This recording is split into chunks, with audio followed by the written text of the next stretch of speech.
तो सिंपल तरीके में शुरू करते हैं। तो सबसे पहले वोटर आईडी कार्ड के लिए एक ऑनलाइन वेबसाइट है, दूसरा मोबाइल ऐप है जो वोटर हेल्पलाइन के जरिए से आपको एप्लीकेशन डाल सकते हैं। इसमें रिक्वायर्ड डॉक्यूमेंट्स जो है, एक पासपोर्ट साइज फोटो लगेगी, आपका मोबाइल नंबर लगेगा। मोबाइल नंबर इसलिए कि आप रजिस्ट्रेशन कर पाए, और उसमें जब ओटीपी आने के बाद में सिंपल रजिस्ट्रेशन से आपका काम हो जाता है। तो एक पासपोर्ट साइज फोटो, आधार कार्ड लगेगा, बर्थ सर्टिफिकेट, पैन कार्ड, ये जो है आइडेंटिटी प्रूफ के डॉक्यूमेंट्स हैं। पासपोर्ट भी चाहे तो वो भी आप आइडेंटिटी प्रूफ के हिसाब से जमा कर सकते हैं। एड्रेस प्रूफ के लिहाज से आप वाटर बिल जमा कर सकते हैं, इलेक्ट्रिसिटी बिल जमा कर सकते हैं, गैस कनेक्शन बिल जमा कर सकते हैं। आधार कार्ड भी उसमें एड्रेस है, उसमें वो भी जमा कर सकते हैं, पासपोर्ट जमा कर सकते हैं। तो ये सब बेसिक डॉक्यूमेंट्स हैं जो सबके पास अवेलेबल रहते हैं। तो ये सब डॉक्यूमेंट्स आप आधार कार्ड और वोटर आईडी कार्ड का एप्लीकेशन डाल सकते हैं। अगर किसी के पास आधार कार्ड नहीं है तो 10th का मार्क्स कार्ड हो गया, वो भी आप डाल के कर सकते हैं। बर्थ सर्टिफिकेट हो गया, अगर कोई आधार कार्ड नहीं देना चाहता तो वो क्या कर सकते हैं, आप वोटर आईडी कार्ड के लिए बर्थ सर्टिफिकेट भी दे सकते हैं और 10th का मार्क्स कार्ड भी दे सकते हैं। एड्रेस प्रूफ के लिए कोई भी मिनिमम डॉक्यूमेंट भी देने से चल जाता है।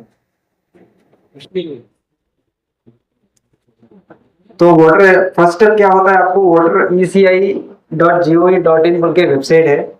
इस वेबसाइट से जाने के बाद में आपको सबसे पहले चुनना होगा कि आपको कौन सा काम करवाना है। वोटर हेल्पलाइन में 4-5 काम है जो आप कर सकते हैं।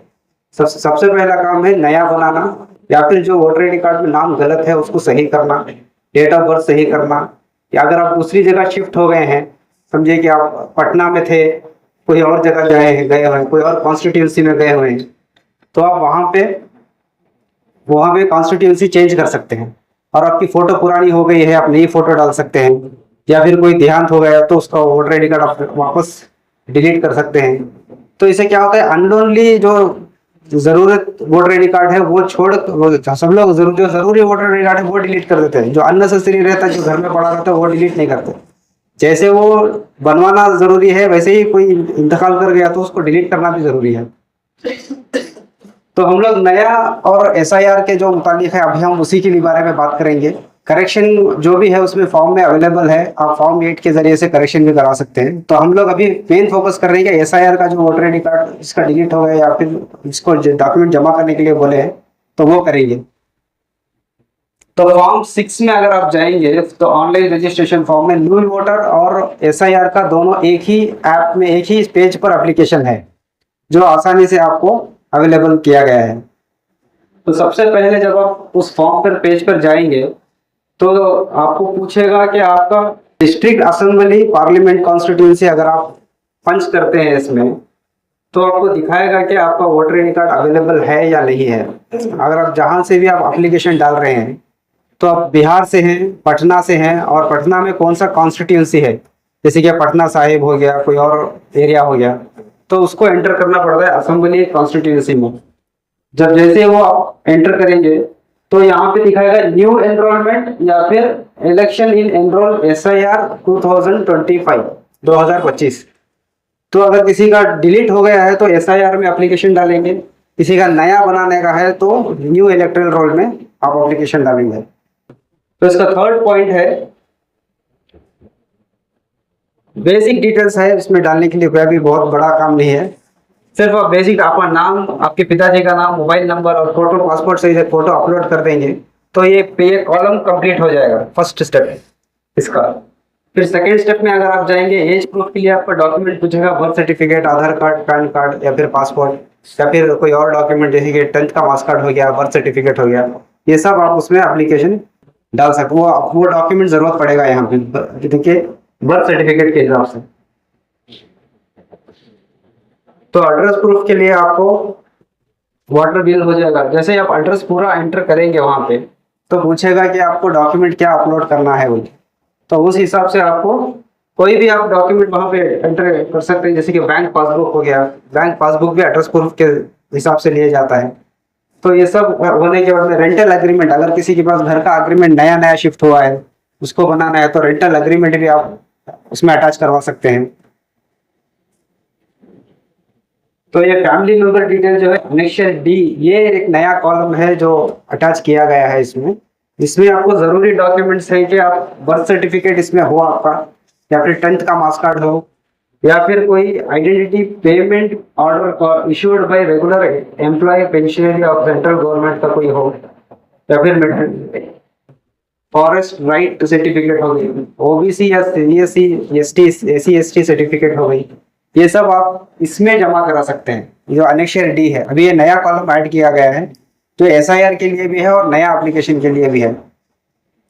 इसमें पहले आपका पूछेगा, आपका डेटा कहाँ पे पैदा हुए हैं आप, बॉर्न इन इंडिया, अगर इंडिया में पैदा हुए हैं तो वो आप उसी के हिसाब से डॉक्यूमेंट अपलोड करेंगे, या फिर कहीं बाहर से कोई यहाँ पर आए हैं तो उसी के हिसाब से आप डॉक्यूमेंट अपलोड करेंगे। तो यहाँ पर जो पैदा हुए हैं, जिसका जो राइट है यहाँ पे, उनके पास एक तो बर्थ सर्टिफिकेट तो होगा ही, नहीं तो कम से कम 10वीं कक्षा उसने पास की होगी, या फिर कोई और डॉक्यूमेंट है जैसे कि परमानेंट रेजिडेंस सर्टिफिकेट हो गया, ओबीसी सर्टिफिकेट हो गया, नेशनल रजिस्टर्ड ऑफ सिटीजनशिप का सर्टिफिकेट हो गया, इसमें से कोई भी एक सर्टिफिकेट आप डाल सकते हैं। इसके बाद में हो गया आपको पिताजी का नाम भी सेम, आपके पिताजी का डॉक्यूमेंट है कोई तो 10th का मार्क्स कार्ड हो गया, सेम डॉक्यूमेंट है जो आपको पूछेगा, वही डॉक्यूमेंट आपके माता पिता का भी पूछेगा। इसमें किसी एक का डालना जरूरी होता है, दोनों का डालना जरूरी नहीं होता है। पिताजी का आप डाल सकते हैं तो फिर माता जी का डाल सकते हैं। इसके बाद में आपको एक व्हाइट पेपर पर सिग्नेचर करके उसको अपलोड करना पड़ेगा। एक व्हाइट पेपर पे आप सिग्नेचर करेंगे, फिर उसको फोटो कॉपी लेंगे, फिर वो, या फिर आप सिग्नेचर करके फोन से अगर आप अप्लाई कर रहे हैं तो सीधे सीधे आप फोन से ही आप एप्लीकेशन अपलोड कर सकते हैं। तो इसमें पूछेगा उसके बाद में ये क्या डिक्लेरेशन है, जिसमें सेल्फ डिक्लेरेशन कहा जाता है कि मैं यहाँ का वासी हूँ, मैं यहाँ पे रहता हूँ इतने साल से। इसमें ये सवाल है, ये 2-3 सवाल है, कौन से स्टेट से आप एप्लीकेशन कर रहे हैं। अगर आप समझिए कि पटना से एप्लीकेशन कर रहे हैं तो आप पटना ही डालिए। अगर आप फिर उसके बाद कब से, कौन से दिन से आप यहाँ पे इस लोकेशन पे रहते हैं वो पूछेगा, तो नॉर्मली आप डाल सकते हैं मैं 10 साल से यहाँ पे रहता हूँ या फिर 20 साल से रहता हूँ। तो उसके बाद में जब आप एप्लीकेशन सबमिट करेंगे तो दिखाएगा आपको ये, हाँ जरा नीचे कंप्लीट हो, जरा नीचे ऊपर तो ये वो रेफरेंस नंबर है जो आपको ट्रैकिंग नंबर उसको कहा जाता है। अगर आप सारा एप्लीकेशन सबमिट कर दिए, ये एप्लीकेशन नंबर आपके पास नहीं है, तो आप ये कभी आएगा आपको बिल्कुल पता नहीं चलेगा। 3 महीने में आएगा, 6 महीने में आएगा, साल में आएगा, 2 साल में आएगा, पता नहीं। अगर ये आप सेव करके रख लेते हैं 16 डिजिट का नंबर, तो आप बीएलओ से कांटेक्ट करके अपना वो रजिस्ट्रेशन नंबर दे सकते हैं, रेफरेंस नंबर जो मैंने एप्लीकेशन डाला हुआ है, तो उसके हिसाब से मुझे इसका स्टेटस क्या है आप पता कर सकते हैं। आप ऑनलाइन के द्वारा भी ये पता कर सकते हैं कि ये मेरा जो वोटर आई डी कार्ड का जो एप्लीकेशन मैंने डाला है, तो कभी कब तक ये इसका प्रोसेस क्या हुआ है, बीएलओ के पास कहाँ पे है, फील्ड वेरिफिकेशन हुआ है नहीं हुआ है, या फिर एक्सेप्ट हुआ है, रिजेक्ट हुआ है। रिजेक्ट हुआ है तो उसका भी एक रीजन उसमें डाला रहता है कि इस वजह से रिजेक्ट हुआ है।